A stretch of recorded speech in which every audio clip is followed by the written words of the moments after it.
is BYU Sports Nation, presented by the BYU Store, simulcast on BYU TV and BYU Radio.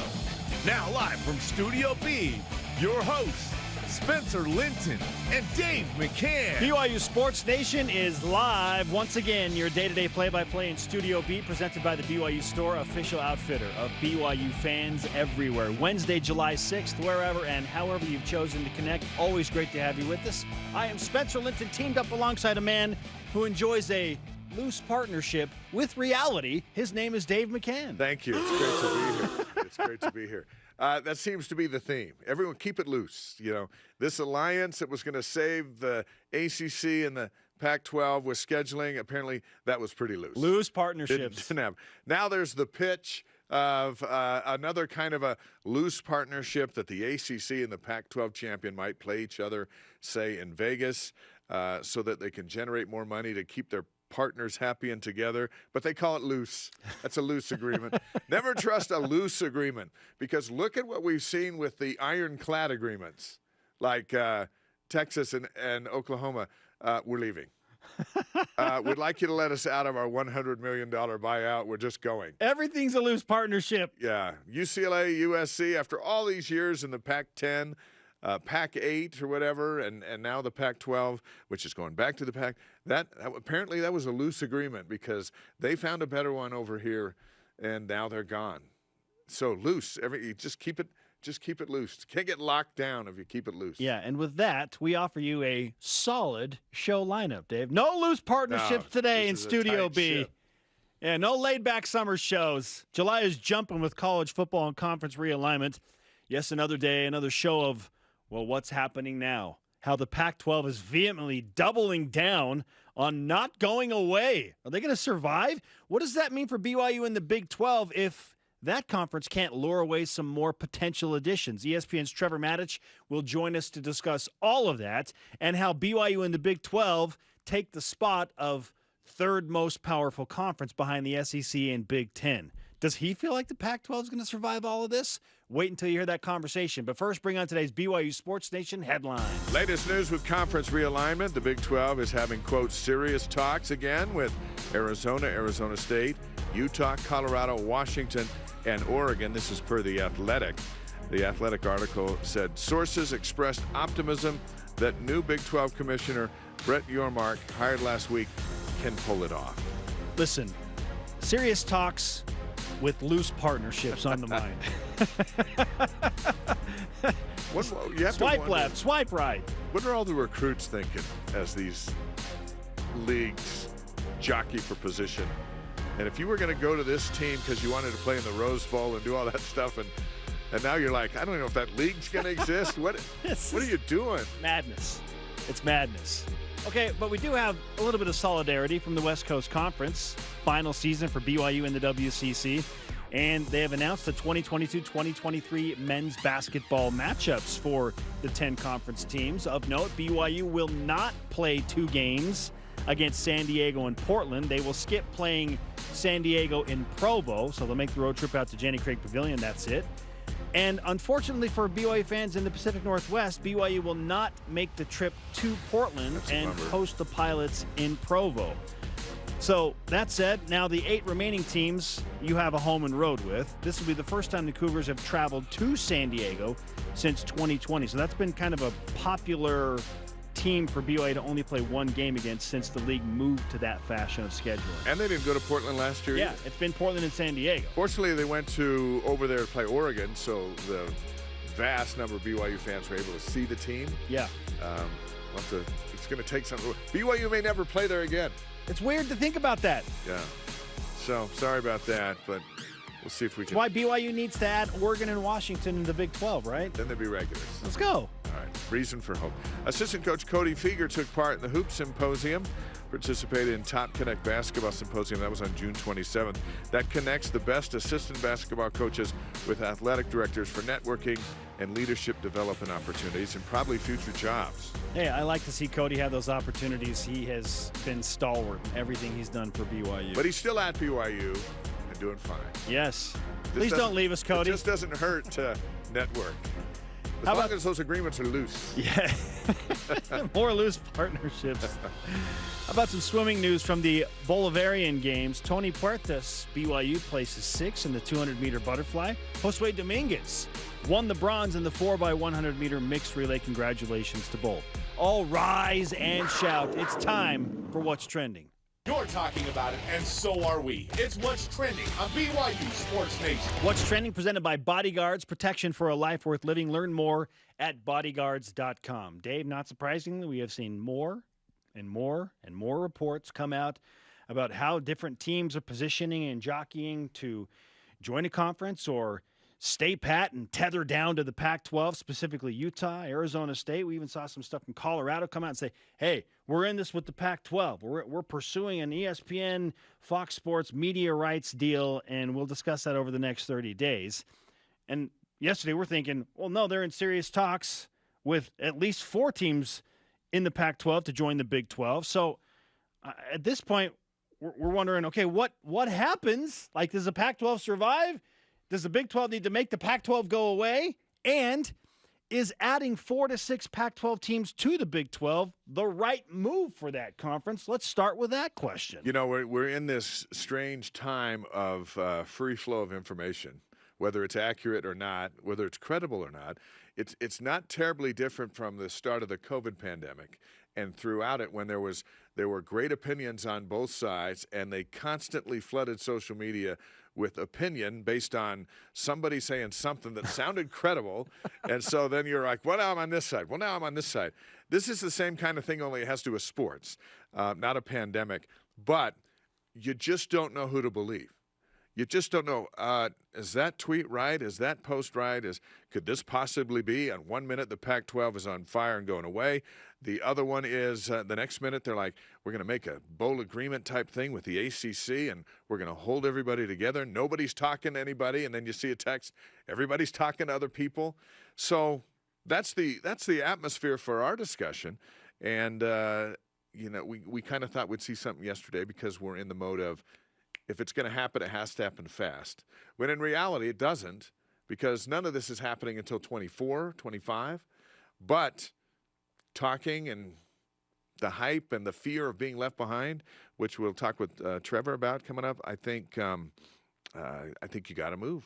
It feels like you got to add teams, doesn't it? Yeah. Well, and that's why, not surprisingly, the Big 12, according to CBS Sports and Dennis Dodd and several other notable national outlets, are in serious conversations, deep talks with teams in the Pac-12. But after having read things like this from John Wilner, who is in the heart of Pac-12 country, and keep in mind, John is the guy that broke the story on USC and UCLA leaving for the Big Ten. He's very tied in. He said this, and then we'll continue the conversation. I quote, this is from a source that he knows. I'd be stunned if Washington and Oregon go to the Big Ten. The Big Ten will sit back for 2 years, then try to get Notre Dame. And not a surprise. We know the Big Ten would love to have Notre Dame. And how many years has the Big Ten been sitting back trying to get Notre Dame? 20? It feels like, yeah, 25? If not longer. So there's no like, it's going to happen, sure, even if they wait to try to get him in 2 years. This is John Wilner's source. Yeah. Again, the guy that broke the news, so this to me carries some significant weight. He continues, growing reality is the Ducks and Huskies have to, 1, either make it work in the Pac-12, or 2, join the Big 12. Wilner says, my guess, number 1, making it work in the Pac-12 is their preference. If Oregon and Washington, which we feel are the linchpins now remaining in the Pac-12, remain with the Pac-12, then I think that they will lock in their next media rights agreement for however long it is, 5 to 7 years, and they'll just try and make it work and survive, okay, with the 10 remaining teams. If Oregon and Washington legitimately want to leave for the Big Ten, then it gets really interesting. But if the Big Ten doesn't want them, why move? I don't know that Oregon and Washington joining the Big 12 would necessarily give them more money in the Big 12 because more teams and more shares of the pie to go around. Or do you just try and be like, hey, we're the big dogs now that USC and UCLA left. Give us more of the share. We'll stay with you. We'll keep the conference, right? And they leverage that into more money just staying on the West Coast. So I'm kind of leaning that direction. If the Pac-12 is smart, they will do for Oregon what they did not do to USC, which is whatever you want. We'll give you. We'll give you whatever. We recognize that you're the cornerstone. What the Mountain West did to Boise State. Yes. What do you want so that you don't leave? The question is, can the other teams in that league trust that Oregon and Washington are being legit, or they're going, dude, in 2 years we are so out of here.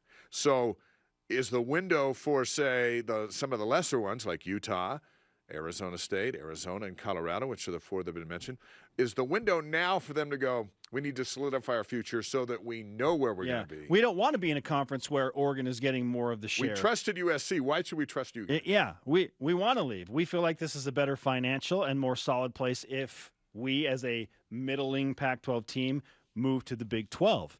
So, again, we asked the question, is adding 4 to 6 Pac-12 teams the right move for the Big 12? Absolutely, that would solidify the Big 12. Yeah. Yes. It would get them to 16 at least, and if that's the number, they're not going away if they're 16. See. Even if Oklahoma State or Baylor, they get poached away by the SEC. If you're at 16 and you go to 14, you're solid. Yeah. You're fine. So, yes, that's the right move for the Big 12.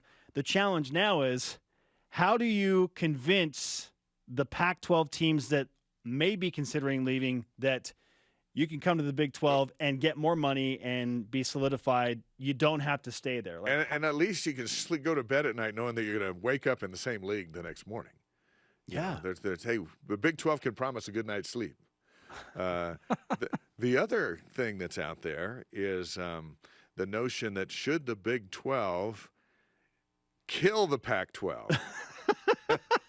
It sounds so harsh, but if they take 4 teams, then the Pac-12 would basically cease to exist no matter what Oregon or Washington did. And there's a quote in the Athletic today talking about that. A group of 5 AD, not sure who it is, tells the Athletic, shame on the Big 12 if they don't do what the Pac-12 was unwilling to do last year. What was the Pac-12 unwilling to do? They didn't want to expand. Which would have torpedoed the Big 12. Exactly. It would have ended the Big 12 had they grabbed 4 teams. They were set. They made it very Oklahoma public. State, whoever, just get 4 teams. We are happy to stay at 12. We will have no expansion. Like, they doubled down on it. They had their alliance, which clearly was a loose partnership. Yeah, everything's loose. Short-lived That's the theme for today. alliance. Loose. My goodness.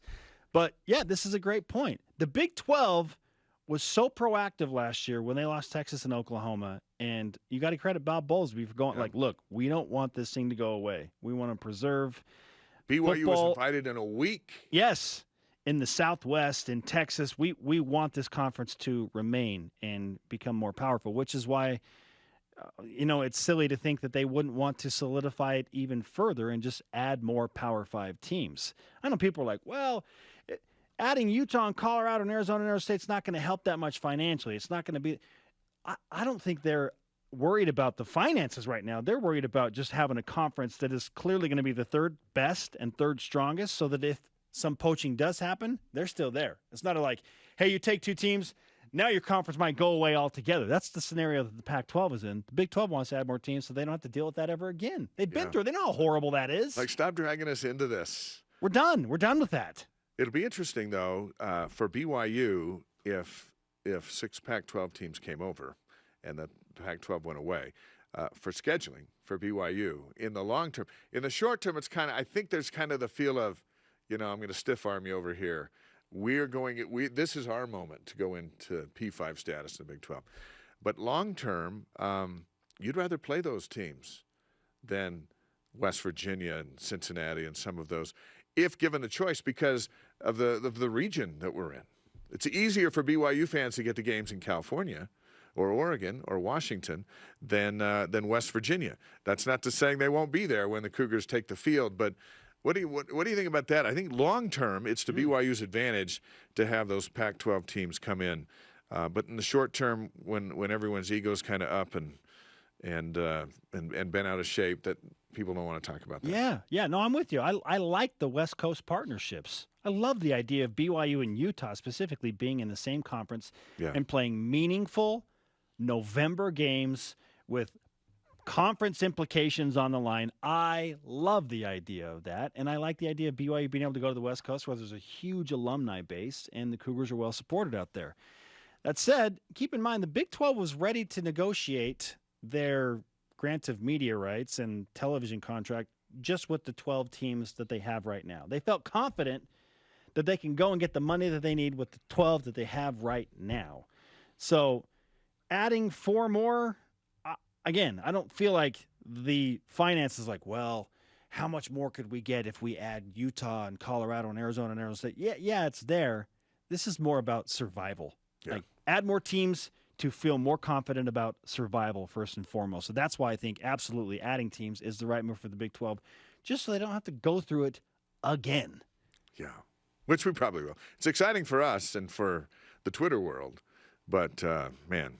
Not for the conference commissioner of the Big 12 and Bob Bowlesby. Our question of the day. We want your opinions. Why is adding 4 to 6 Pac-12 teams a good, or maybe you think it's a bad idea for the Big 12 and BYU? Let's go to Voice of the Nation.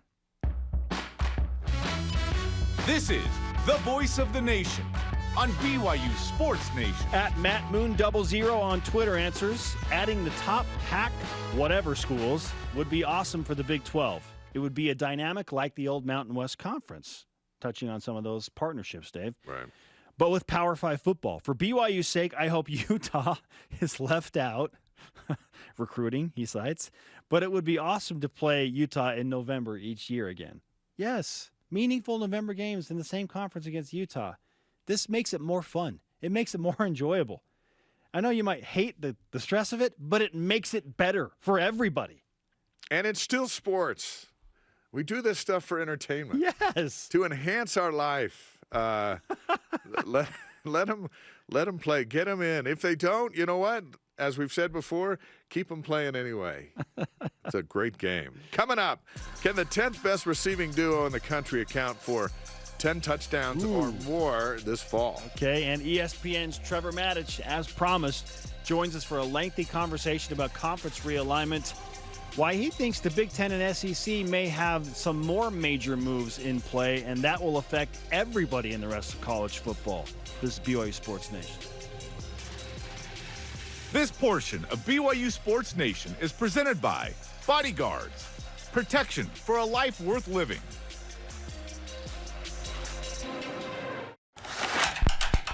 Professor Rock here. The Food Nanny. Chandler Scott here. Samry. Hey, everyone. Hello. I just want to tell you about this amazing, Excellent. Cool account called My Style. My Style checking. I'm talking travel points. Gift card. Concert tickets. All just for using my account. That's My Style. So check it out. Give it a shot. Open your My Style checking account today.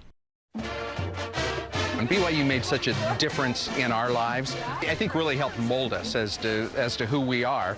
And so when we had that opportunity and came back to Boise and found out there was an active chapter, we thought, okay, that's something that I can really get behind and get involved in.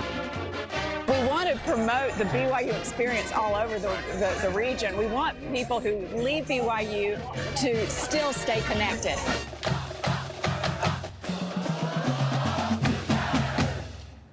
Hi, Spencer Linton here, letting you know when your company joins the BYU team as a corporate partner, your brand can be featured in sports programming on BYU TV and BYU Radio. In addition to all of the great games, you can be part of the BYU coaches shows, place your message in Countdown to Kickoff, basketball pre- and post-game shows, and each weekday on BYU Sports Nation. We invite your team to join ours and become a corporate sponsor of BYU Athletics. For details, email sponsorship@byu.edu today. This is your guys' song. You deserve... Our goal, 50,000 books in the hands of children. Okay, and I can help. Why do you do this? What do you get out of this? It needs hope, and you need to show that little bit of love. When you lay down your head. People come here one way, and they change while they're here. It was so great to be a part of it.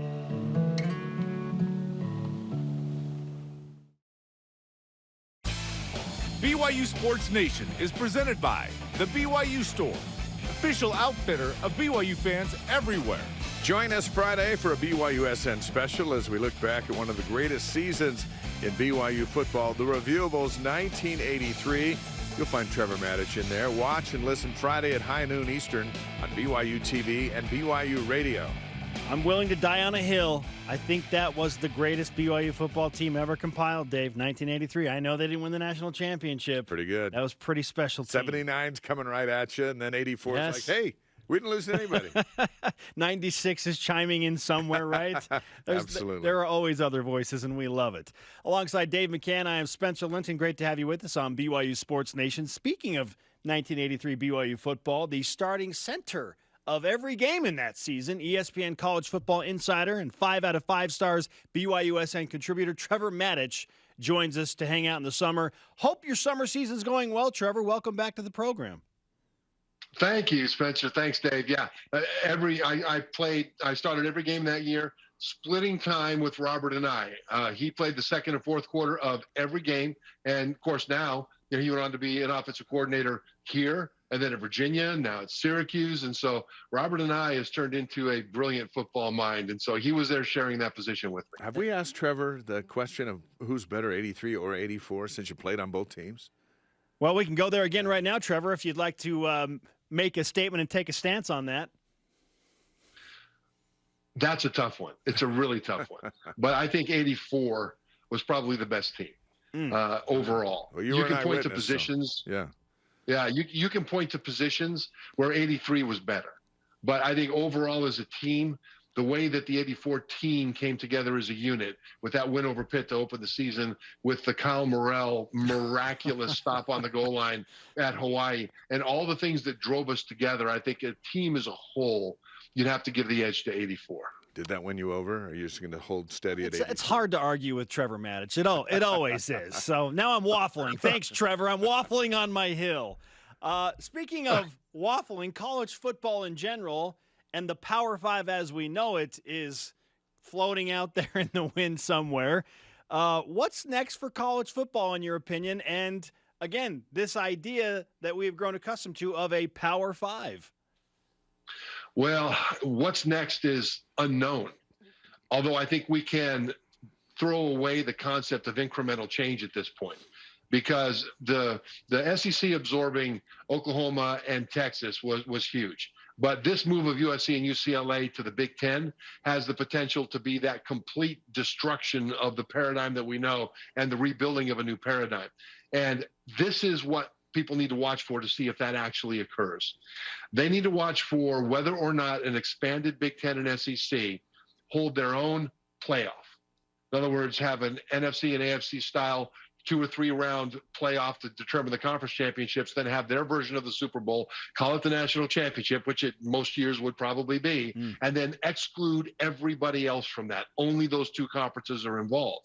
If they then collectively bargain with the players, because you couldn't really have a collective bargaining agreement with 130 teams because they're disparate resources and commitment and needs and things like that. But if they have these 2 super conferences and they do that, they'll be able to have a much more even playing field that they would then be able to collectively bargain either as a union of employees or as a trade association of independent contractors. It's the players now. And that would likely also include not just NIL, but also very possibly revenue sharing as well. So if they could have a commissioner, if all those things happen, they would be then creating a top tier of college football, a top division, and then there's everybody else that they left behind.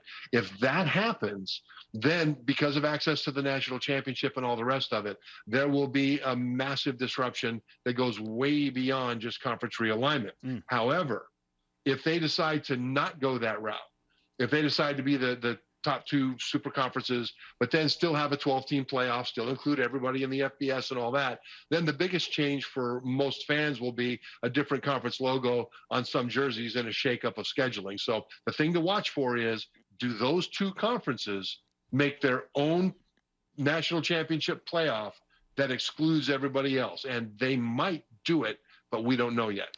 What seems odd to me, though, Trevor, in that scenario is, in those 2 big conferences, you shave off the upper 6 teams, or 7 or 8 maybe, from those groups. You've got the elite teams. But the teams below them are subpar at best and nowhere near their level. So how can they put these 2 leagues together and say, we are now the best, most important 40 teams in the country, when 20 of those teams aren't even close to the other 20 that are in the upper half of the leagues? They have a lot of people would be asking that question. And I think their response would be, look at who's been in the playoffs since its inception and look who's won most of the national championships. And it's essentially been Ohio State in the first year of the playoff, I believe, and then the SEC and Clemson. And that's been about it. And so they would say that, yeah, it's the upper tier that matters anyway. And then what they would then do is point you to other teams around the country and say which of these teams have actually been a threat to win the national championship in the playoff era. So that's what they would say. Is that fair? Is it right? I don't think fair and right are part of the issue right now. Nick Saban, Alabama's coach, has talked for years about the need to make sure that college football as a whole at the top takes care of college football at the bottom so that the whole entity works well. But what we've seen with this conference realignment from individual teams and from conferences is that, okay, that didn't work out so well. We're going to do what's best for our self-interest and let the chips fall where they may. And so that's where we are now. So whether or not something is good for all of college football right now, I don't think is the primary focus. I think it's what do I need to do as an individual program and conference to make sure I don't get left behind. Great stuff from Trevor Matich, ESPN College Football Insider. Trevor, it is clearly, at least from what we can tell, now a race to become the third best conference. It feels that way anyway, and the Big 12, according to Pete Thamel of ESPN, one of your colleagues and compatriots, he says they're in the best position to become the third most powerful conference, but that can change very quickly. What does the Big 12 need to do to become that third most powerful conference behind the Big 10 and the SEC? I don't think they need to do a whole lot different. If you talk about conference from top to bottom, I mean, the four teams that they brought in to replace Texas and Oklahoma are not just sleeping giants. I mean, they're awake and they're stirring. You know, Cincinnati made the playoff last year. UCF beats SEC schools from time to time. Houston is one of the most storied and successful athletic programs, top to bottom, in all of college sports. And all of these programs are committed fully to maximizing their opportunities, not just with football, but with all athletics. And so you've got four programs that come in that bring in recruiting footprints that are critical. In BYU's case, it's a national footprint and even an international footprint. And so I think right now, the Big 12 did about as good as you could possibly hope for to move forward from the departure of Texas and Oklahoma. Now, if the Big 12 is able to lure some of the other Pac-12 schools there, that would further solidify it. Then what they need to do is make sure that at the top, they're competing with the likes of Clemson. Because, again, the college football world looks at who's your best team, who's your national championship contender. And so the Big 12, in order to really solidify themselves as that next league, would need to have a team or two or three actually compete for a national championship the way that Clemson has competed for those national championships. All right, let's say you're the commissioner of the Big 12, and in the next 5 seconds, you've got to decide which four teams you want to invite from the Pac-12 that you think you can get. Who are they? Well, that you think you can get is important, and timing is important. I think what we've learned with this whole process is that it doesn't pay to sit back and wait for things to happen and see what the best scenario is. You've got to jump, because you don't know what other teams are thinking. I mean, nobody knew that Texas and Oklahoma were talking to the SEC until all of a sudden, bang, it happened. And with USC and UCLA, it just shocked everybody. I mean, I don't know how you keep things like that secret, but they were able to keep it secret. So now if other programs, say in the Pac-12 as an example, say, yeah, no, we're committed here to the Pac-12, we're not going anywhere, based on recent history, can you afford to trust them? For example, there's talk that if Notre Dame, whatever Notre Dame does, the Big Ten might continue to expand out into the Pac-12. You know, Washington and Oregon are members of the American Association of American Universities, AAU, so they fit academically. Same way with Cal and Stanford. Same way with Utah, by the way. And so, you know, if everybody says we're committed to the Pac-12, but behind the scenes, Washington and Oregon are about to take off, what would that do if you lost an opportunity to then go to the Big 12 because you believe what they said? Now, I'm not saying that anybody is being dishonest. I'm just saying in this climate, how do you trust what anybody's doing? So right now, the Big 12 it's reported that they are talking to the Arizona schools, Utah, and Colorado. Utah has come out and vehemently denied that. Utah has publicly reiterated their commitment to the Pac-12. But if you move away from the individual schools and just look at the climate, I would think that if Pac-12 schools that don't have a firm, indication from the Big Ten that they're going to take them at some point, then if you get an offer from the Big 12, it would be kind of hard to not go. It's not because the Pac-10 now would not be a viable league. It would be with Washington, Oregon, Stanford, Utah. It would be a viable league. Sure. What you can't trust, though, is that all 4 of those schools and the rest of them are going to stay. You don't know that. So when the opportunity arises, you may see people go. So right now, the Big 12, the ones that they are reported to be looking at, Arizona schools, Colorado, and Utah, would be terrific additions. Trevor Matich of ESPN is on BYU Sports Nation. This feels almost harsh to ask, Trevor, but is it in the best interest of the Big 12 to poach from the Pac-12 and essentially wipe out the Pac-12? Well, you know how is it in your best interest to not steal a loaf of bread from the store? Most of the time, yeah. But if your kids are starving, then you got to do what you got to do, right? I'm not suggesting theft. I think maybe it would be better to go in and wash the windows or something like that. But for the loaf of bread. But how hungry you are is what matters the most. And so, would it be in the best interest of the Big 12 to poach?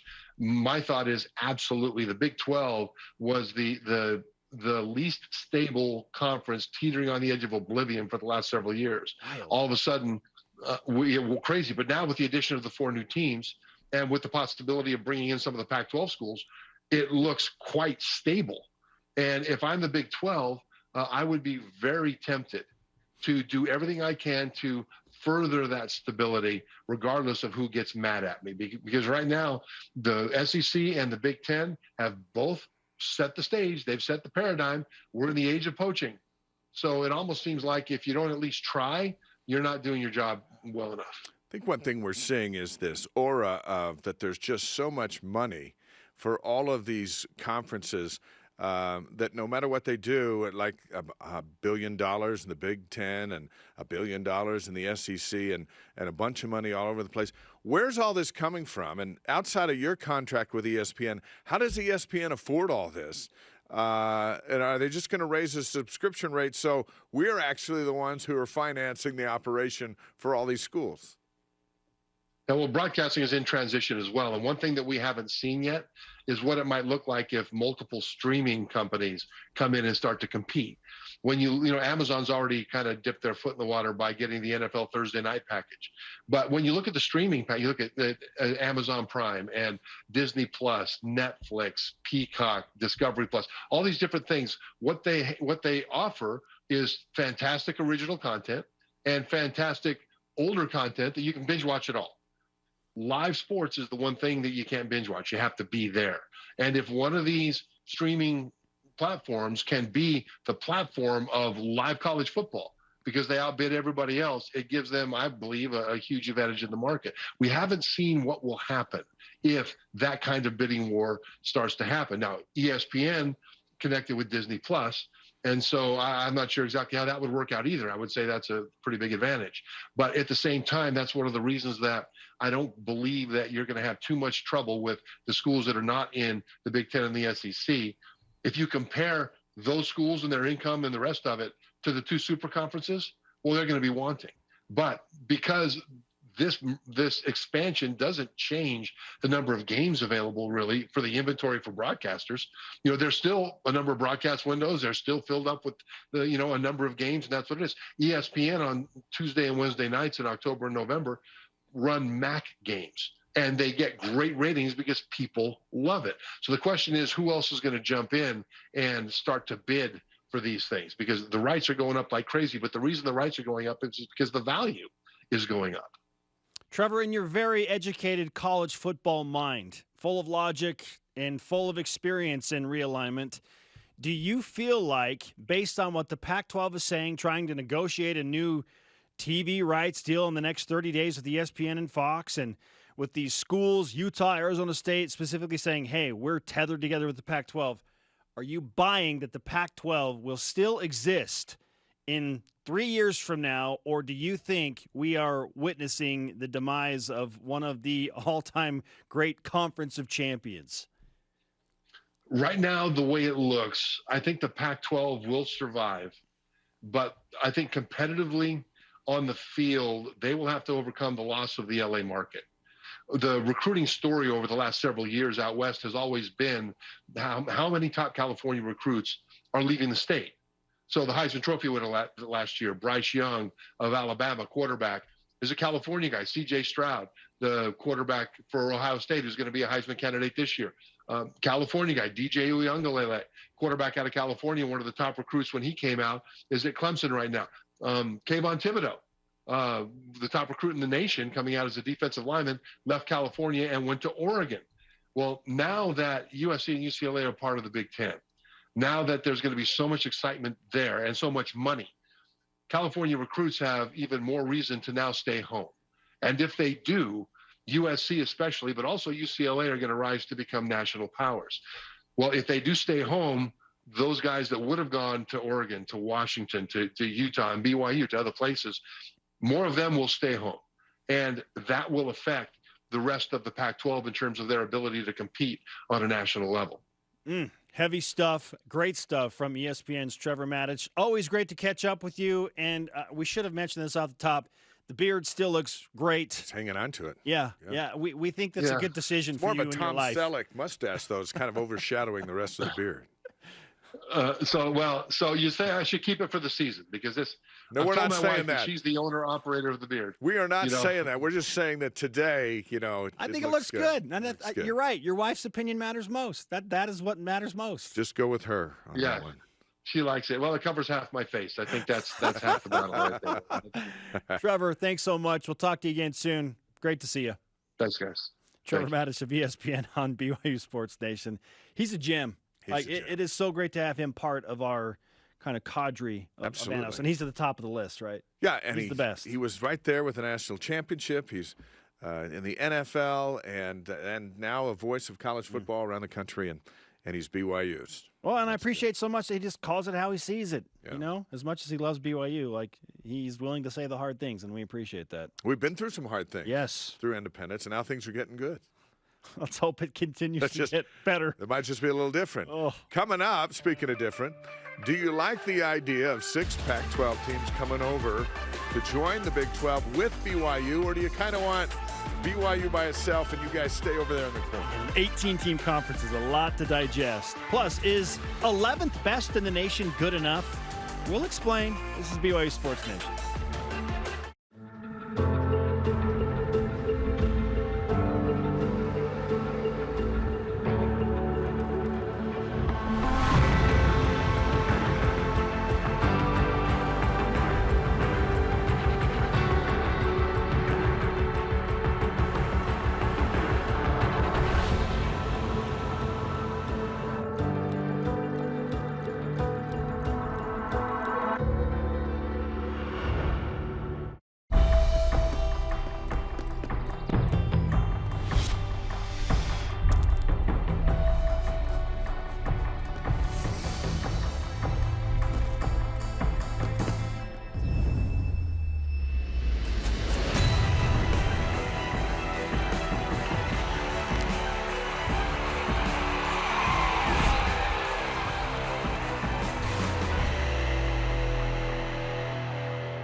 I know what it's like to be overlooked, to be doubted, to fly under the radar. I only had one offer coming out of high school, but I was ready for every moment, every opportunity, and every shot that I got.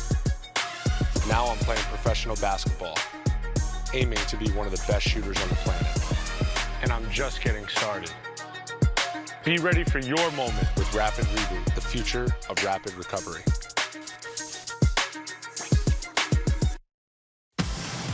Summer is back, and that means BYU TV's Super Girls of Summer are too. And they're more super than ever. Brave, persistent, bold, and heroic. Be there for all the fun, the action, and the reactions. Figured out how to make your world a better place. I totally feel like Superwoman. Watch the Supergirls of Summer all season long on BYU TV or on the free app. BYU Sports Nation is brought to you by Maersk, enabling global trade for a growing world. Welcome back to BYU Sports Nation. To interact with the show and get content throughout the day, you can follow us on our social media platforms, Facebook, Twitter, Instagram, YouTube, and TikTok. Puka Nacua making big plays is always a nice way to come back to the show, isn't it, Dave? He's going to make a lot of those plays. Yeah. It's going to be fun. He's in the best health that he's been in since Orem High School. It's finally, right? Finally a healthy, full offseason. And coming off a really nice campaign, 6 touchdown catches. It almost makes you think we have something to say about Puka coming up. Really does. In the Cougar Whip Around. Let's whip it. Cougar Whip Around presented by Maersk, your integrated container logistics company, enabling global trade for a growing world. Phil Steele ranks BYU's offensive line as the 11th best unit in college football. Are you impressed by the ranking, or do you think Phil is sliding the Cougars a bit?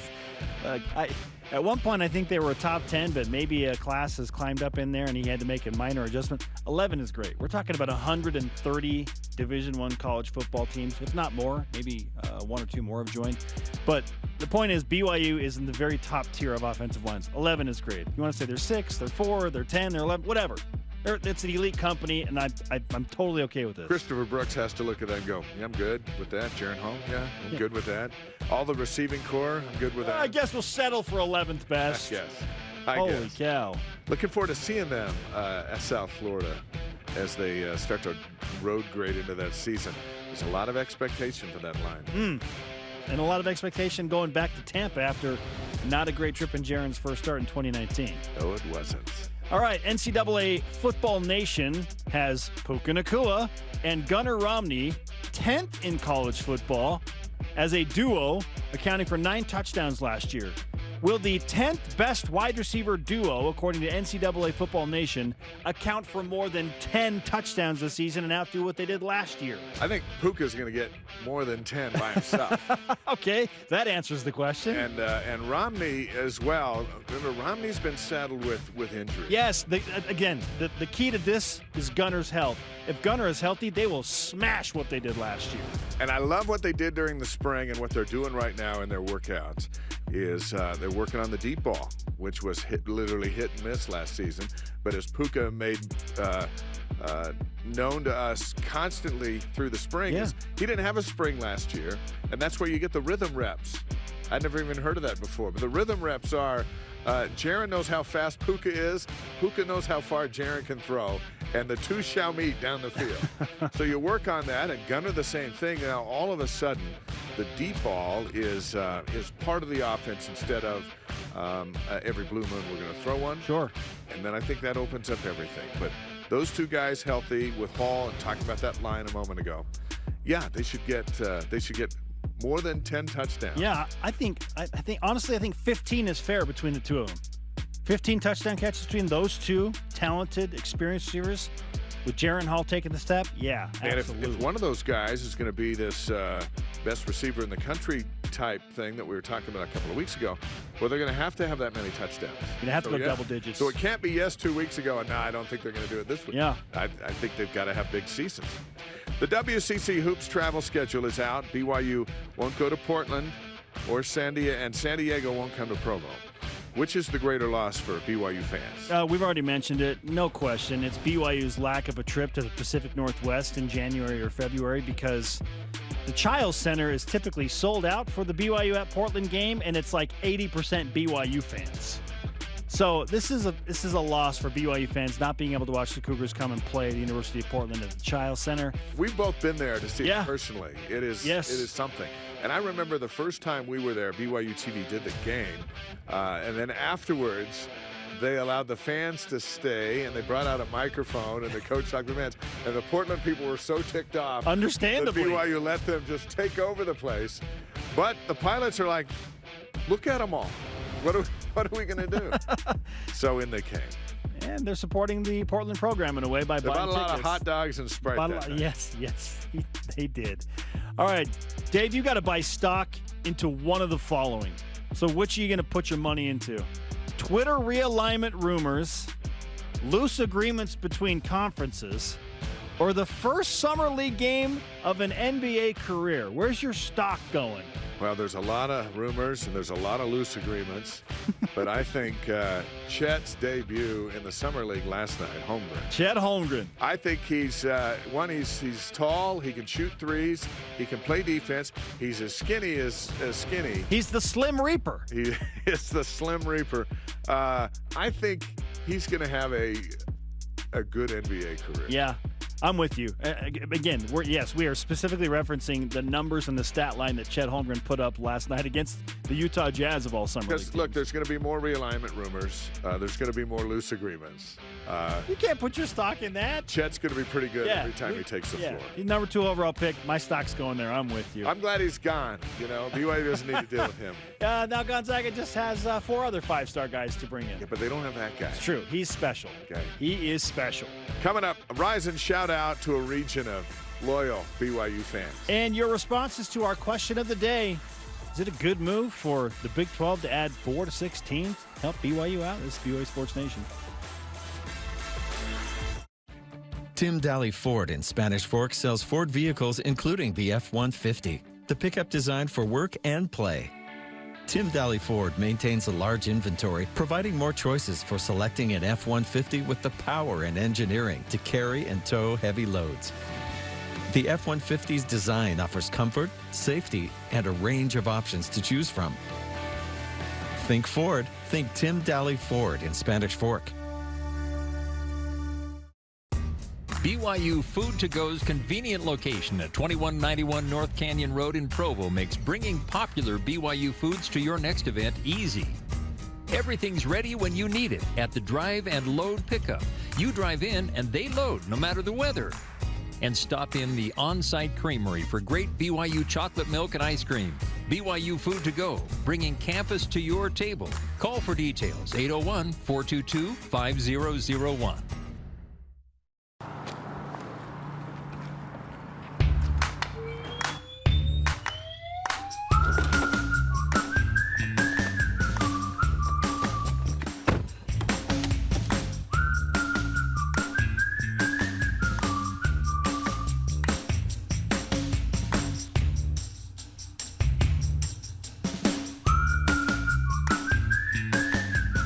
Quick crack. Wash all you want. Don't drive dirty. There are things happening in Seaburg. They care more about people spending money than they do about people getting sick. If they're causing toxic pollution, it is everyone's fight. We can't just let them get away with it. If anyone can figure this out, it's my brother. Friends don't abandon each other. Fine. Be heroes. I know what it's like to love someone so much you'd do anything for them. Whatever happens, I'm glad we're facing it together. Me too.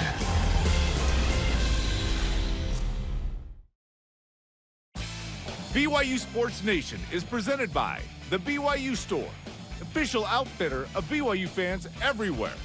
That's such a good throw right there by Jaron Hall. BYU Sports Nation has its own YouTube channel. Get the interviews by subscribing to and share the BYU Sports YouTube channel. BYU Sports Nation. Tell your friends. For our radio and podcast listeners only, if you're missing out on those highlights on the TV side, it's really simple. Just go to YouTube, Google BYU Sports Nation. You can find all of it, right? That's how the world's come together. BYU TV Sports, it's all accessible at some point. Welcome back to the show. We are live in Studio B. Our question of the day is, why is adding 4 to 6 Pac-12 teams a good, or maybe you think it's a bad, idea for the Big 12 and BYU? Let's go to Voice of the Nation. Bradley Perkins on Facebook says, when the dust settles, there will be 2 to 4 super conferences, and it's in BYU's best interest to be in the club rather than outside looking in. So expand the Big 12, call it the Big 20 or whatever, and stay relevant. Yeah, that's long-term thinking right there. If the Big 12 does not expand and the Pac-12 remain at 10 teams and they become the Pac-10 again, is it that bad if there are still 5 major conferences? Do we just call them something different? We call it the Power 2 and then the next best 3 and then the group of 5? Is that what it becomes? I think for the Big 12, with 12, they're fine. You go to 16 if you just want to be like everybody else. I don't think those other 4 bring so much value that you all of a sudden go out and get a whole new TV deal that's through the roof. What does Colorado and Utah and the Arizona schools really bring financially to a TV package you're already sharing with 12 other teams? So I think that's a legitimate question. If it's so much, then yes, do it. Like if USC brings so much more to the billion-dollar media deal for the Big Ten, no-brainer. Which they did. Texas, Oklahoma, no-brainer. If this is a no-brainer in the checkbook, then okay. But maybe it's not. Maybe 12 is fine. And there's enough football for everybody. There's enough TV channels for everybody. Adding those 4 is not going to make you closer to the Big Ten and the SEC, right? Not really. I mean, really? That's what you want. Like, you want to try and take away some of the financial gap, because there's no way you're going to catch those 2 conferences financially. But if it's not going to be significant to what you currently have with your 12, then maybe you just go, let's stay 12. Let's stay 12. See what happens. And you're in a better position at 12 than the 10 in the Pac-10. Yeah.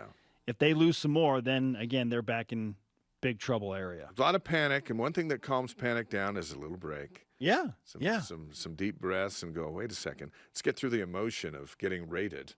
And maybe the Pac-12 can stay together. At N_Crowley19 on Twitter says, like Jerem has said, as far as BYU goes, the proximity and history and the rivalry with Pac-12 teams is better in most ways than the Big 12. So adding these teams is kind of the best of both worlds. I would love Utah to go back to the Mountain West Conference. Ha ha. That's not going to happen. We love when Jeremy is incorporated with any kind of voice of reason. So thank you for that. They listen, they take notes, and I do love those Pac-12 opponents. Last season was a blast. We played 5 of them. Yeah, it was so fun. Beat all 5 of them. It was great to be the de facto Pac-12 South champions. Yeah, but it was fun just going, hey, instead of playing East Carolina, we're playing Arizona State. That means a little more. Hey, BYU's got Oregon and Stanford this year. And East Carolina. Yeah. Kurt Benson on Facebook, adding 4 to 6 of these teams would be a great idea for the Big 12. It would improve the overall strength of the conference and provide stability. Yes, true on both accounts. BYU would benefit from being in a stronger conference and playing the Holy War game annually. Also true. Yeah, so again, I said it earlier, it's not about finances for me when I'm looking at it from the Big 12 lens. It's about more stability. Like, you just want to become a stronger conference overall. Tack on 4 more Power 5 teams. You go to 16. Now you're at 16 with the SEC, 16 like the Big 10. You get 16 in the Big 12. And then the ACC's at 14, and they're like, oh, maybe we should add 2 more and get to 64. Now you got your 4 big 16-team conferences, and the Pac-12 goes away. Yeah. It's not about finances for me either. And it's not about finances for the fans as much as I think it is. Solidarity. Until those leagues start cutting us checks.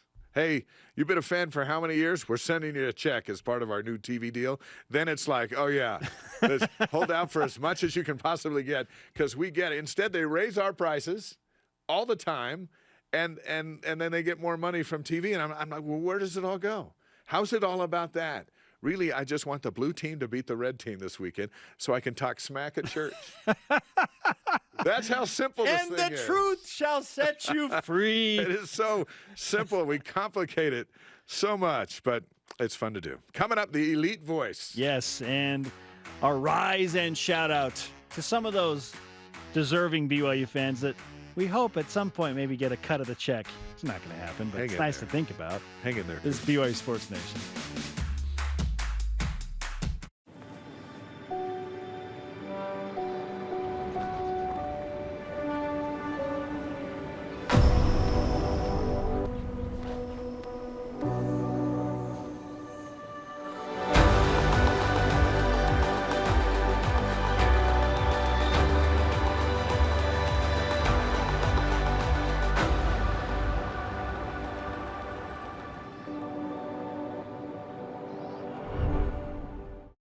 Introducing the Truck for Adventure.